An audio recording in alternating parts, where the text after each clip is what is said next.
네, 오늘도 온라인으로 각 가정에서 금요기도에 참여하시는 우리 모든 성도님들에게 주님의 이름으로 환영하고 축복합니다. 오늘의 이 말씀을 통해서 우리의 그 심령 가운데 은혜 가득할 수 있기를 간절히 소망합니다. 오늘은 여호수아 24장 1절부터 18절까지 좀 긴 말씀이었지요. 이 말씀을 중심으로 너희가 섬길 일을 선택하라, 오늘 선택하라라는 그 제목을 함께 말씀을 나누겠습니다. 아마 새해를 시작하시면서 우리 많은 성도님들이 새해 목표를 세우셨을 겁니다. 특별히 신앙적인 부분에서 목표를 많이 세우셨을 텐데요. 올해는 새벽 기도를 꼭 나가야지, 공예배를 10분 일찍 나와 봐야지, 교회에 충성 봉사해야지, 특별히 성경을 일독해야지, 이런저런 어떤 결심과 다짐들을 하셨을 겁니다. 특별히 이 중에서도 우리 성경 1만 독의 그 영향으로 말미암아서 성경 일독을 목표로 세우신 분들이 참 많이 계실 겁니다. 그런데 이 성경을 읽다 보면요, 우리의 이 굳은 다짐과는 다르게 불과 채 몇 장을 읽지 않아서 엄청난 난관에 우리는 봉착하게 됩니다. 바로 족보 때문이지요. 창세기 5장, 마태복음 1장 이런 곳에 가보면요, 발음하기도 어렵고 누구인지 명확하게 알기도 힘든 그런 사람들의 이름이 쭉 나열되어 있는 족보가 등장을 합니다. 그리고 이 족보가 바로 성경을 읽고자 하는 우리의 의지를 꺾어버리기도 합니다. 그런데 성경에는 이 2장뿐만 아니라 여러 곳에서 이 족보들이 등장을 하고 있습니다. 누가 누구를 낳았고 누가 누구를 낳았고, 아니면 누구의 아버지는 누구이고 누구는 또 누구의 아들이고, 이런 식으로 참 무수히 많은 어떤 족보의 내용들이 등장합니다. 그리고 이런 족보는 읽기도 좀 지루하고요, 어렵고 또 재미도 없습니다. 우리 집 족보도 제대로 한번 본 적이 없는데 이 남의 집 족보를 본다는 것이 그리 큰 관심이 없기 때문인지도 모르겠습니다. 그렇다면 질문이 아니 생길 수가 없지요. 도대체 왜 성경에는 이 많은 좀 어려운 족보들이 기록되어 있는 것일까요? 우리가 잘 아는 것처럼 몇 년 전에 우리 미국 최초의 흑인 대통령이 세워졌었습니다. 버락 오바마 대통령인데요, 노예로 아프리카에서 끌려온 지 약 한 200여 년 만에 흑인들 가운데서 드디어 미국 최고의 의사 결정권자가 세워졌던 것입니다. 저는 이 일을 바라보면서 문득 그 알렉스 헤일리라는 사람이 쓴 오래된 소설인데요, 뿌리라는 그 책이 생각이 났습니다. 이 책은 지금 미국에 있는 그 흑인들이 아프리카에서 어떻게 해서 이 노예선을 타고 미국으로 오게 되었으며, 그 후손들이 어떻게 이 미국 땅에서 저 어려움을 겪고 그 가운데 또 정착하게 되었는지를 잘 보여주는 그런 책입니다. 백인들의 눈에서 볼 때는 게으르고 또 무식한 그런 흑인 노예처럼 보일지 모르지만, 그 책의 주인공인 쿤타 킨테라는 그 청년은요, 아프리카 추장의 아들이었고요, 또 사랑하는 사람과 장래를 꿈꾸는 아주 성실한 그런 젊은이였습니다. 다만 이 백인들의 어떤 같은 인간을 사냥해서 강제로 노예선에 태워버리는 이 엄청난 일, 끔찍한 이 일 때문에 미국으로 보내졌기 때문에 노예가 되었을 뿐이고, 또 그 후손들은 어쩌면 사회적 문제를 일으킨다는 건달로 취급을 받게 된 것 뿐입니다. 그러나 그 뿌리를 거슬러 올라가 보게 되면요, 그들 또한 자존심이 있고 사랑도 하는 아주 유능한 그런 사람들이라는 것이 이 뿌리의 중요한 내용이요, 메시지입니다. 그래서 이 뿌리라는 그 소설은요, 이 미국 사회에서 큰 반향을 불러일으켰는데, 바로 그 이유는 흑인의 정체성이 무엇인가를 잘 이야기해 주었기 때문입니다. 오늘 우리가 읽었던 이 본문, 이 여호수아서 24장도요 특별히 이 비슷한 내용을 담고 있는데요, 이 여호수아도 지금 자신의 그 생의 마지막 시간에 이 가나안 땅에 정착해 살고 있는 이 이스라엘 백성들에게 지금 이 뿌리에 대한 이야기를 하고 있습니다. 가나안에 정착한 지 어느 정도 시간이 흐르다 보니까 겉으로 보기에는 이스라엘 백성들이나 가나안 백성들이나 별반 다를 것 없이 보였을지 모르지만, 그들의 그 뿌리를 거슬러 올라가 보면은 이 이스라엘 백성들에게는 도무지 이 가나안 백성들과는 하나가 될 수 없는 근본적인 차이가 있다라고 지금 여호수아는 이야기를 하고 있는 것입니다. 그것은 이스라엘 민족은 다른 어떤 민족들과 달리 처음부터 민족으로 존재했던 것이 아니라 도무지 이 민족이 될 수 없는 그런 상황 가운데, 환경 가운데, 형편 가운데 있었음에도 불구하고 하나님께서 딱 한 사람을 콕 집어 불러내시고 그를 통해서 민족을 만드셨다라는 바로 그 사실 말입니다. 곧 이스라엘은 오직 하나님의 그 능력과 인도하심 때문에 민족을 이룰 수 있었습니다. 그렇기 때문에 이 이스라엘 백성들의 그 역사 가운데서는 하나님이라는 이 단어를 빼고 나면은 도무지 설명을 할 수가 없습니다. 그렇다면 이 이스라엘 백성들의 뿌리는 과연 어디에 있겠습니까? 이스라엘 백성들 스스로는 자기들의 뿌리는 아브라함이 뿌리다, 또는 야곱과 이삭이 뿌리다라고 이야기를 하고 있을지 모르지만, 실제로는 그들을 이끄시고 붙드시고 세워주시는 하나님이 바로 이스라엘의 뿌리가 된다라는 것입니다. 그런데 지금 이 이스라엘 백성들은 바로 그 뿌리를 잇고 자신들과는 전혀 다른 가나안 백성들과 지금 어울려 살아가고 있다라고 지금 현실을 얘기하고 있는 겁니다. 강가에 이 배를 줄로 메어 놓지 않으면은 그냥 흘러가는 그 물살 때문에 이 배는 자기도 모르는 사이에 떠내려 가게 됩니다. 그렇기 때문에 이 배를 잃어버리지 않기 위해서는 단단한 줄로 묶어 놓아야만 됩니다. 마찬가지로 세상을 살아가는 이 그리스도인들은 자신의 그 정체성으로 굳건히 자신을 붙잡을 수 있어야 될 것입니다. 그리스도인들이 과연 무엇을 하는 사람이냐, 어떤 사람이냐 하는 그 정체성을 분명히 기억해야 한다는 것입니다. 그것을 놓쳐버리게 되면 그리스도인이나 세상 사람들이나 겉모양을 볼 때, 그 세상의 어떤 삶의 방식을 볼 때 별반 차이를 느끼지 못한다는 것입니다. 그래서 지금 이 여호수아는요, 죽기 직전에 지금 이 이스라엘 백성들을 모아놓고 그들의 그 뿌리에 대해서 다시금 이야기하고 가르쳐 주는 것입니다. 그러면서 이 뿌리를 놓치게 되면 이스라엘 백성들은 가나안 땅의 그 가나안의 문화에 동화되어서 결국 이 세상 가운데 떠내려갈 수밖에 없다라고 지금 경고를 하고 있는 것입니다. 그리고 이 경고는요, 이스라엘 백성들뿐만 아니라 오늘을 살아가는 우리 그리스도인들에게도 아주 의미 있는 그런 경고가 될 수 있을 것입니다. 그 말씀 좀 상세히 살펴보자면요, 먼저 여호수아 24장 1절을 보면 여호수아는 지금 이 고별 설교를 하기 위해서 이스라엘 백성들을 세겜이라는 곳에 모았습니다. 그런데 이 세겜이라는 땅은요, 성경에서 매우 중요한 곳입니다. 아브라함이 그 하나님의 말씀을 따라서 약속의 땅 가나안에 들어와서 정착한 후에 가장 처음으로 제단을 쌓았던 곳이 바로 이 세겜이라는 땅이었고요, 또한 그 야곱이 딸 디나의 그 성폭행 사건 이후에 하나님과의 그 언약을 갱신하기 위해서 베델로 올라가게 되는데, 그 베델로 올라가기 전 자신이 지금까지 의지해왔고 소유해왔고 가져왔던 그 모든 우상들을 제하여 버린 장소가 바로 이 세겜이라는 땅이었다는 겁니다. 그래서 이 세겜이라는 땅을 한마디로 정의하자면은 하나님에 대한 어떤 신앙이 처음으로 세워진 곳이다 라고 또한 말할 수 있고요, 또 거기에 더하여서 하나님에 대한 어떤 신앙이 느슨해졌을 때 다시금 신앙을 회복하는 곳이다 라고 또한 말할 수 있을 것입니다. 곧 세겜은 하나님과의 그 관계를 회복하기 위한 바로 그런 장소입니다. 그리고 하나님의 백성들은 이런 어떤 회복의 과정들이 반복적으로 필요합니다. 왜냐하면 앞서 이야기한 것처럼 우리 믿는 사람들이 가만히 있게 되면은 자신의 그 죄된 본성 때문에, 또 세상의 어떤 악한 흐름 때문에 자기도 모르게 세상 가운데 흘러 떠내려갈 수 있기 때문입니다. 비행기 조종사들이 가장 많이 받는 훈련 중에 하나가 무엇이냐, 바로 자신의 감각보다 비행기의 그 계기판을 살펴보는, 그 계기판을 더 온전히 믿는 그런 훈련을 한다라고 합니다. 넓은 바다가 있는 곳에서 이 어느 곳이 하늘인지 이게 바다인지 정확히 구분하기 힘든 곳에서 몇 번의 이 선회 비행을 하다 보면은 자기도 모르는 사이에 어떤 곳이 하늘이고 어떤 곳이 하늘이고 바다인지 혼돈이 오기 시작한다라고 합니다. 근데 이 상황에서 자기 어떤 감각만을 믿고 비행기를 상승시키다 보면 자기는 높이 올라간다 생각했지만 반대로 바다에 추락하는 그런 사고가 일어날 수도 있다라고 합니다. 그래서 이 비행기 조종사들은 계기판과 자신의 감각이 달라도 이 계기판을 신뢰하는 그런 훈련을 끊임없이 한다라는 이야기를 들은 적이 있습니다.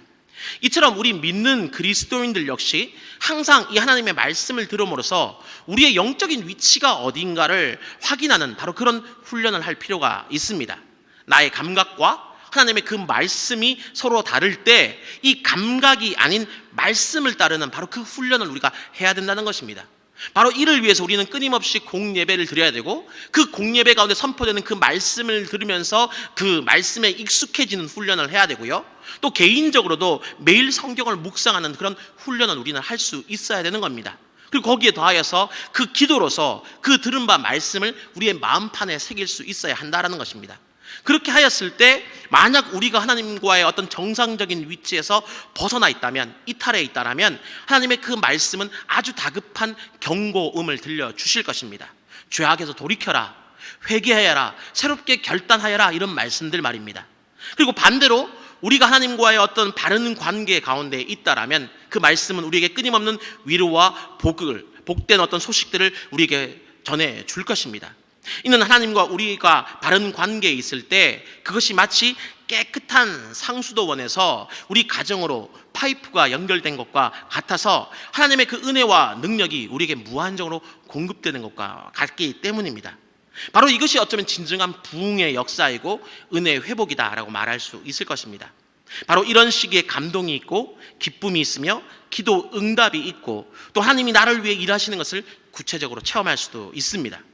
그러므로 우리 성도들에게 바로 이 세겜의 은혜의 역사가 다시금 넘치시기를 주의 이름으로 축원합니다. 성도들이 계시는 지금 그 각각의 처소의 자리들, 삶의 그 자리들이 바로 세겜이 되길 또한 주의 이름으로 축원합니다. 그 다음 이 세겜에서 이 여호수아가 이 이스라엘 백성들에게 들려주었던 그 말씀의 핵심은 과연 무엇이었을까요? 바로 그것은 하나님은 누구신가? 라는 바로 그 근원적인 질문이었습니다. 특별히 나의 하나님은 과연 어떤 분이신가? 라는 것이 이 여호수아가 이야기하고자 하는 그 말씀의 핵심 메시지, 주된 메인 아이디어였다라는 것입니다. 왜냐하면 이스라엘 백성들의 그 뿌리요, 믿는 성도들의 뿌리가 바로 이 하나님이시기 때문에 하나님을 바로 아는 것은 매우 중요한 일이 됩니다. 특히 거기에 더하여서 오늘 본문을 읽으면서 느끼셨는지 모르겠지만 하나님께서 반복해서 쓰는 표현이 내가라는 표현입니다.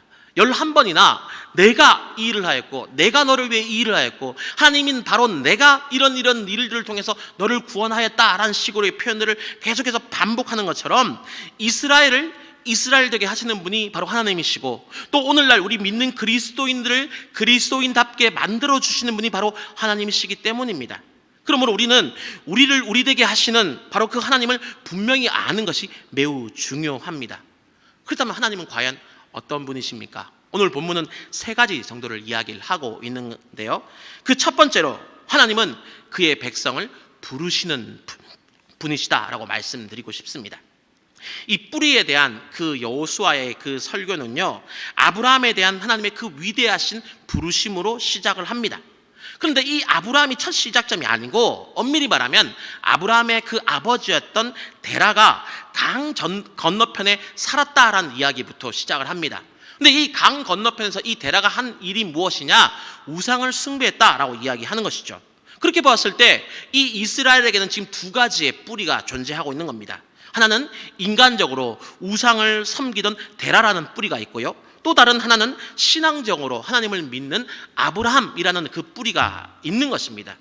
근데 이 여호수아가 아브라함부터 시작을 해도 되는데 굳이 이 데라를 언급하고 있는 그 이유가 무엇이냐 하면 바로 자격이 없고 우상 숭배하던, 어떻게 볼 때는 하나님께서 선택해 주지 않으셨다면 믿음 바깥에 있는 그 이방인에 불과했던 그 어떤 한 사람을 하나님 백성으로 삼아 주셨다는 바로 그 사실 가운데 감사해야 된다라는 것이 바로 첫 번째 이유가 될 것이고요, 거기에 더해서 오늘 본문 메시지 가운데 더 중요한 이유가 하나 있다면 바로 이 이스라엘 가운데에는 우상 숭배를 하던 그런 육신의 어떤 조상이 있다라는 것을 분명히 이야기해 주는 것입니다. 곧 우상 숭배하던 육신의 조상이 존재했기 때문에 앞으로 살아가면서 이 가나안 땅에서 조심하지 않는다면 그 조상의 그 잘못된 모습들, 잘못된 어떤 신앙의 믿음의 어떤 흐름들이 얼마든지 자기에게도 흘러와서 너희들 역시, 이스라엘 역시 우상 숭배의 생활로 되돌아갈 수 있다라는 바로 그 경고가 바로 이 데라를 언급한 2번째 이유요, 더 중요한 이유라고 말할 수 있습니다. 즉 이스라엘 백성들이 이 말씀으로 계속해서 깨우침을 받지 않고 그냥 가만히 있게 된다라면 자기도 모르게 저절로 우상 숭배자가 될 수밖에 없다라는 것입니다. 왜냐하면 그들의 피 속에는 우상 숭배의 그 본능이 흐르고 있기 때문입니다. 그렇기 때문에 이 이스라엘 백성들이 그렇게 되지 않으려면은 아브라함이 그 했던 것처럼 매 순간, 매 시간, 매 호흡마다 하나님의 말씀으로 자신을 쳐서 복종시키는 그런 훈련을 해야 된다는 겁니다. 그리고 이것은 아브라함뿐만 아니라 또 이스라엘뿐만 아니라 오늘 우리도 마찬가지입니다. 우리도 역시 가만히 내버려 두게 되면요, 저절로 하나님을 멀리하는, 과거에 하나님을 믿지 않았던 그런 삶의 모습으로 되돌아갈 수밖에 없습니다. 하나님을 온전히 믿지 않는다면 반드시 우상 숭배자가 될 수밖에 없다라는 것입니다. 적정하게 세상 가운데, 하나님 가운데 양다리를 걸치는 그런 모습으로 이 땅을 잠깐은 살아갈 수 있을지 몰라도 마침내 마지막 순간 하나님 앞에 서게 되었을 때 하나님을 온전히 믿었던 사람이냐, 아니면 세상 가운데 살았던 우상 숭배자냐, 두 선택지밖에 없지, 적당히 하나님을 믿었던 사람이라는 선택지는 없다라는 것을 분명히 기억하실 필요가 있습니다. 특히 우리 안에는 이 아담의 원죄적인 그 죄의 어떤 본능의 피가 흐르고 있기 때문에 우리가 정말 열심히 이 본능의 피를 거스르기 위해서 노력하지 않는다면 반드시 우리는 이 우상 숭배 가운데 다시 돌아갈 수밖에 없다는 걸 잊지 마시길 바랍니다. 그래서 우리는 한순간도 자신을 게으르게 내버려 두서는 안 될 것이고, 이 말씀으로 끊임없이 자신을 채찍질할 수 있어야 될 것입니다. 그리고 하나님을 향한 그 방향성을 정확히 해서, 자신의 그 정체성을 정확히 해서 이 땅의 삶을 살아갈 수 있어야 한다라는 것입니다. 두 번째로 이 여호수아가 이야기하는 하나님은 바로 약속을 주시는 하나님이십니다. 믿음의 조상 아브라함에게 하나님께서는 두 가지의 약속을 주셨습니다. 하나는 하나님을 따라 그 믿음으로 따라온 그 땅, 약속의 땅, 그 가나안을 그의 후손들에게 주시겠다라는 그 약속이 첫 번째였고요. 또 하나, 두 번째는 하늘의 별처럼 많은 후손을 주시겠다라는 것이 또 다른 약속이었습니다. 이처럼 하나님은 처음 세상을 만드시고 사람을 만드실 때부터, 이 언약 백성을 부르실 그때부터, 그리고 그리스도인들을 구원하실 그때부터 하나님이 약속하시고 계획하셨던 바로 그 약속, 언약이라는 것을 주시고자 하셨습니다. 하지만 이 약속들이라는 것은 쉽게 그렇게 성취되지는 않습니다. 이스라엘 백성들이 그 약속이 성취되기까지 애굽에서 430년이란 기나긴 기간 동안 노예로서 기다려야 했고요. 또 그것만이 끝이 아니라 이들은 약속의 땅에 들어가기 위해서 다시금 광야에서 40년이라는 기나긴 시간을 보내야만 했습니다. 오랜 시간을 기다리고 또 기다려야만 했다라는 것이지요. 하나님은 이 기다림을 통해서 그런데 이스라엘을 훈련시키시기를 원하셨습니다. 하지만 이 기다림이라는 것은요, 사람들에게 그리 인기 있는 삶의 태도는 분명 아닙니다. 어쩌면 사실 대다수의 사람들은 이 기다림을 시간 낭비다라고 생각하며 살아가고 있는지도 모르겠습니다. 우리가 살고 있는 이 세상의 문화라는 것이 우리에게 끊임없이 이렇게 속삭입니다. 계속해, 뭔가를 하란 말이야. 그렇게 가만히 멍청하게 앉아있지 말고 끊임없이 네가 살아있고 네가 뭔가 남다르고 특별하다는 것을 세상 가운데 보여줘야만 해. 그래야지만 너는 이 땅 가운데서 생존할 수 있어, 살아남을 수 있어 라고 끊임없이 세상은 이야기를 하고 있습니다. 그렇기 때문에 우리가 가만히 기다리고 있으면 꼭 이 세상 가운데서, 사회 가운데서 도태될 것 같은 어떤 두려움 가운데 우리는 사로잡힐 수밖에 없습니다. 하지만 기다림이 외면받는 데는 더 궁극적인 이유가 있는 것 같습니다. 그것은 우리 속에 깊이 내재되어 있는 어떤 하나의 욕망이라고 말할 수 있을 것 같은데요. 어떤 것을 깊이 가지고 싶고 또 무엇인가로 내 삶을 채우고 싶어하는 바로 그 욕망 말입니다. 그리고 이 욕망은 하나님과 그 첫사람이 이 에덴 동산에서 범죄함으로 말미암아 헤어짐으로부터 시작이 되는 겁니다. 원래 사람은 혼자 살도록, 그 스스로의 힘으로 살도록 만들어진 존재가 아닙니다. 하나님은 사람을 만드실 때 이 사람이 철저하게 하나님께 의지해서, 하나님을 의존해서 살아가는 그런 존재로 만드셨습니다. 때문에 이 사람은 하나님 옆에서 하나님을 온전히 의지할 때만 정말 풍족하고 풍요로운 그런 삶을 살아갈 수 있습니다. 하지만 이 인간이 어떻게 했습니까? 범죄함으로써 하나님과 분리되게 되었지요. 그렇게 되었을 때 결국 하나님으로부터 오던 그 풍요로운 공급이라는 게 끊어지게 되었습니다.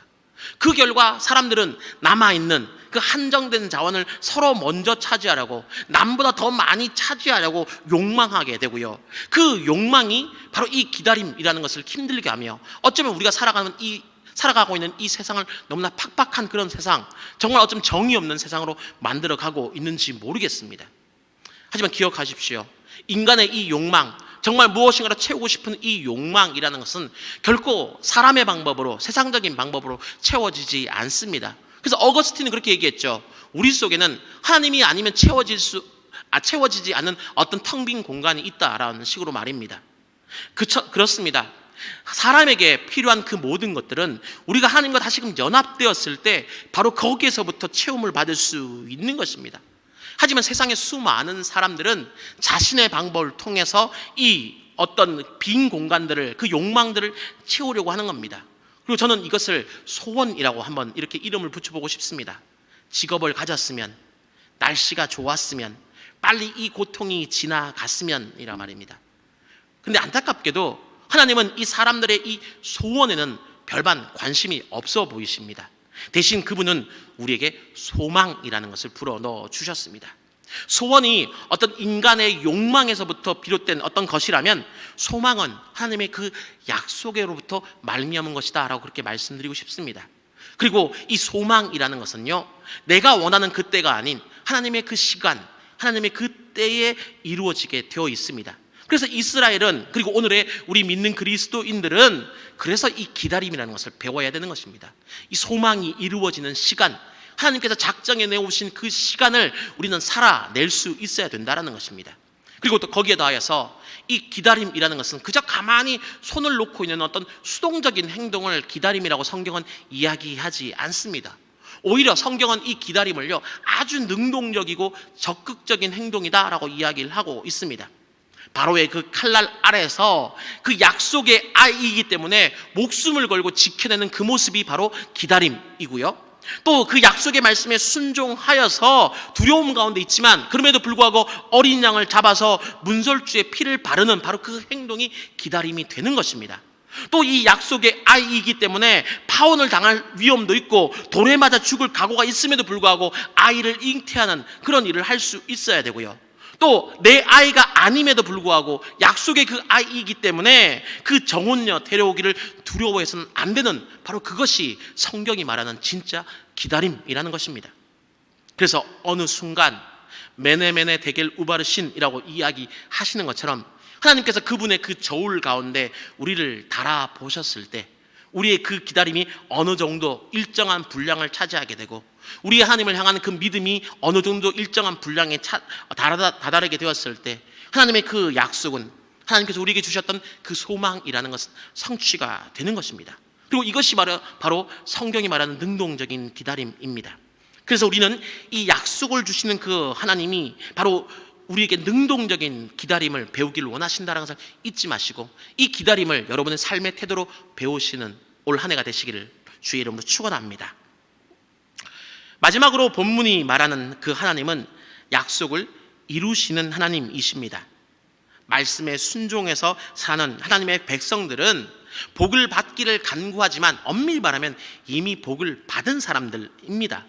굳이 더 다른 복을 달라 하지 않아도 이미 하나님의 복 가운데 있는 사람이 믿음의 사람들이요, 우리 믿는 그리스도인이라는 것입니다.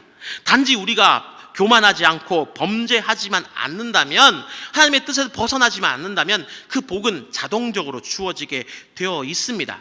왜냐고요? 하나님께서 복을 주시겠다 약속하셨기 때문에, 그분은 약속하시고 반드시 성취하는 분이시기 때문에 그 복은 우리에게 자연스럽게 주어지게 되어 있는 것입니다. 대표적으로 오늘 본문 12절을 보면 하나님은 이스라엘 백성들이 가나안 땅을 정복할 수 있도록 왕벌을 보내주셨다라는 기록이 등장을 하고 있습니다. 근데 여기서 말하는 왕벌이라는 것은 진짜 벌이라기보다는 하나님이 적들의 그 마음속에 주시는 어떤 하나의 두려움이라고 보는 것이 마땅할 것입니다. 그래서 이상하게 이스라엘 백성들만 보게 되면 가나안 족속들이 마치 고양이 앞에 쥐처럼 벌벌 떨고 두려워하면서 아무것도 하지 못하는 그런 상태가 된다라는 것입니다. 이 여호수아가 이 여리고성을 공격하기 전에 이미 여리고 사람들의 그 마음이 녹아버렸다고 성경이 기록하고 있는 바로 그것처럼 말이지요. 따라서 우리는 이 세상과의 어떤 싸움이 분명히 우리 가운데 있을 텐데요, 이 싸움 가운데 있을 때 우리는 분명 자신감을 또한 가질 필요가 있습니다. 우리 마음속에 무슨 일이 있어도 이긴다, 내가 하나님의 그 말씀 가운데서 벗어나지만 않는다면 이긴다라는 그런 자신감 가운데 살아가시길 바랍니다. 그 이유는 우리가 어떤 일을 하기 그 전에 하나님이 먼저 그 사람들의 마음속에 왕벌을 보내셔서 지게 될 것이라는 그 두려움이 생겨나게 만드실 것이기 때문입니다. 뿐만 아니라 이 약속을 이루어 이스라엘로 이 가나안을 정복하게 하시는 그 하나님은 놀라운 복도 주셨습니다.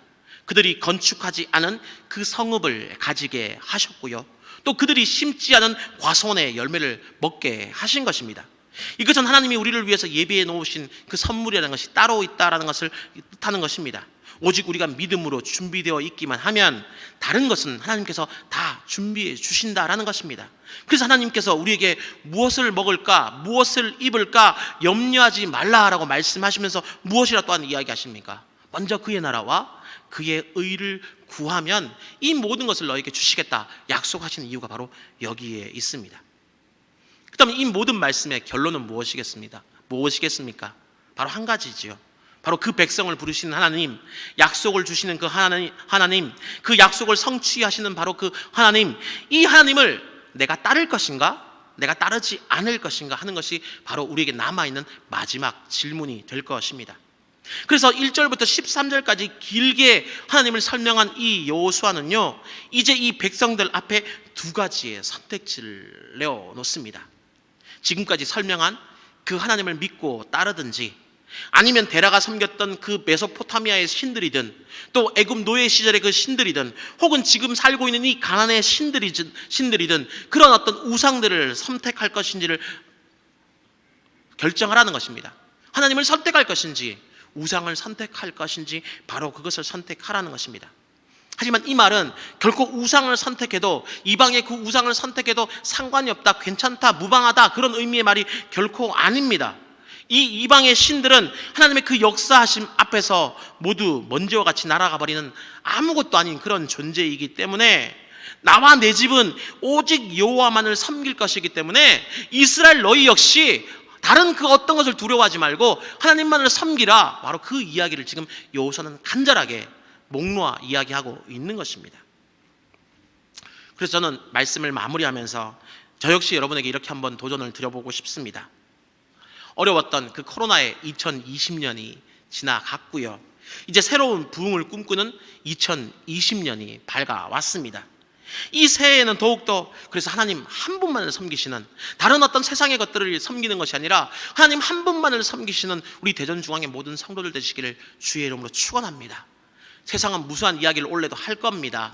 우리가 정말 좋은 기대를 가지고 시작을 함에도 불구하고 우리의 그 기대와는 다르게 들려오는 소식들은 긍정적이지만은 않을 수도 있습니다. 코로나의 어려움이 더 연장된다는 소식도 분명히 들려올 거고요, 사회의 각계각층에서 인내심이 바닥난다라는 그런 이야기들도 분명 들려오게 될 것입니다. 온라인으로 예배를 드리는 것이 너무나 힘들고요, 이런 상황 가운데 어떻게 내 신앙과 믿음을 지켜나갈 것인가에 대한 어떤 고민과 걱정, 근심들도 분명히 찾아오게 될 것입니다. 그러나 그 순간 어쩌면 하나님께서는 우리에게 물어보고 계시는지도 모르겠습니다.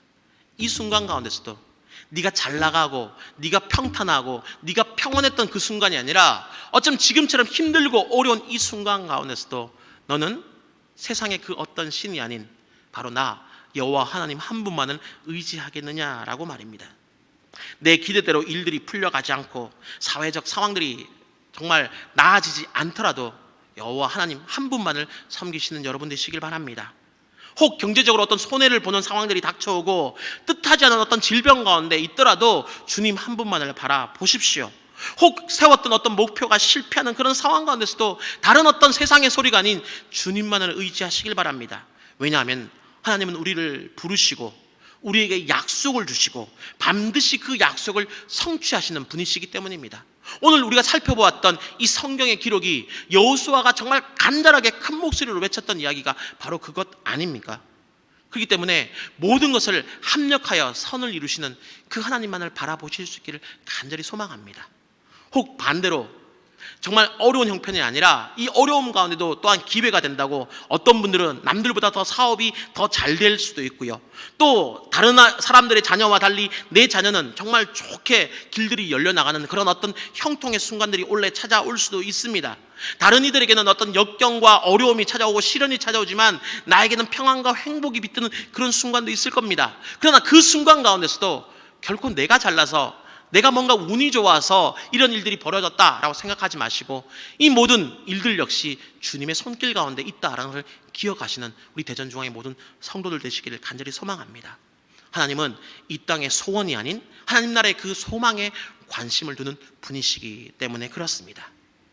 그래서 간절히 바라기는 하나님을 여러분 삶에 혹은 여러분 가정에 여러분이 세우신 어떤 목표나 계획 가운데 성공과 안정을 주는 어떤 수호신으로 생각하지 마시고 우리가 온전히 복종하고 온전히 섬겨야 될 창조주 하나님, 주권자 하나님이심을 우리가 인정하며 그분을 온전히 믿고 신뢰하는 올 한 해가 될 수 있기를 간절히 소망합니다. 이를 위해서 말씀으로 항상 자기 자신을 채찍질하고 약속에 능동적으로 기다리는 삶의 태도를 배우며 세상과의 그 싸움이 분명 있겠지만 그 싸움 가운데 우리는 결코 믿음 가운데 있다면, 내가 하나님의 손만 꼭 붙잡고 있다면 결코 지지 않으리라는 그런 자신감으로 이 땅을 살아가시는 우리 모든 성도들 되시길 바랍니다. 바로 그때 하나님은 여러분이 심지 않은, 여러분이 그런 과수원의 과실을 먹게 하실 것이며 여러분이 건축하지 않은 성읍의 그 집 가운데 살게 해주시는 그 은혜로 이끌어 주실 것입니다. 그리고 여러분이 정말 평탄의 삶 가운데 있든 혹 사막의 음침한 골짜기로 다니든 상관없이 여러분이 주님의 손을 꼭 붙잡는다면 그분은 결코 먼저 우리의 손을 뿌리치지 않는 분이시다는 것을 잊지 마시고 그 하나님 붙듦으로 말미암아서 이 2021년이 우리들 각자에게 의미 있고 우리들 각자의 그 믿음이 더욱더 성장해 나가는 그런 귀한 한 해 될 수 있기를 주님의 이름으로 축원합니다. 우리 시간 들은 바 말씀을 생각하면서 우리 찬양하고 기도했으면 좋겠습니다.